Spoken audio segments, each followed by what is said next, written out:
Yesterday morning I woke up and went outside and looked at the flower garden and the vegetable garden, and I saw some critter had eaten off a whole bunch of tops of plants. Not a whole lot of plants, but enough to scare me. And so I looked up what to do online, and I have now taken some steps to keep the deer out, and this morning it seemed to work. So I'm going to show you the damage done and what I've done to prevent it, and fingers crossed that it continues to do the job. Yesterday morning I woke up and here's what I saw. Look at that. The tops of these zucchini plants. Look at the plant. Half the tops are missing. Thankfully the deer did not take all of the leaves, and so there's enough for, hopefully, for it to continue to propagate. It also looks like the deer ate, oh, I think I moved it now, but it ate one of the bits of the cucumber. You can see there on the end. There's a stub where there used to be leaves, and here too. And then the deer, it looks like, has also partaken in the leaves of my acorn squash. There's some over there, some damage over there. So it wasn't like enough to kill the plants, but enough to scare Esther. So what I did was I went to Home Depot and I got some of these bars, you can see, and I already had one, but I added more. And my dad, before we got our new fence, before we invested in a new fence, my dad had bought us this green backup fence to keep the dogs in the yard in the place where the fence had holes in the backyard.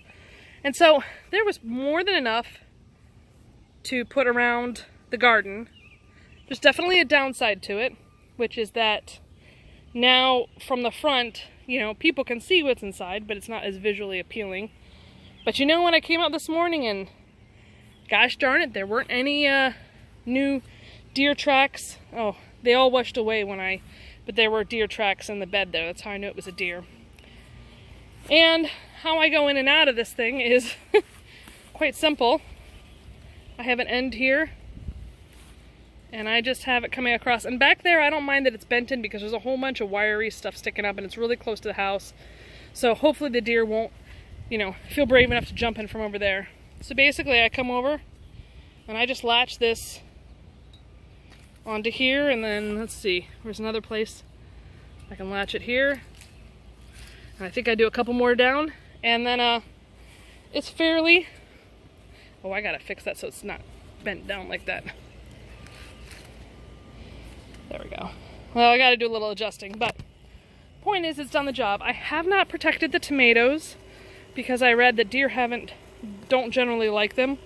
I may rue that day, but I do have 4 tomato plants inside of the fence. So even if these get destroyed, fingers crossed that won't happen. I should be okay. So there you go. There's my not so pretty deer structure. You can see it from the front. Really isn't quite as pretty now that I've got that up, but you know what? I want vegetables and I don't want the animals to have it. So there you go. If you enjoyed this video, please like or subscribe. Tell me what you think. Have you had any trouble with critters eating your vegetables or flowers, and what have you done to stop it? I'd be interested in hearing. Please like this video if you enjoyed it, and otherwise subscribe if you haven't already. See you next time.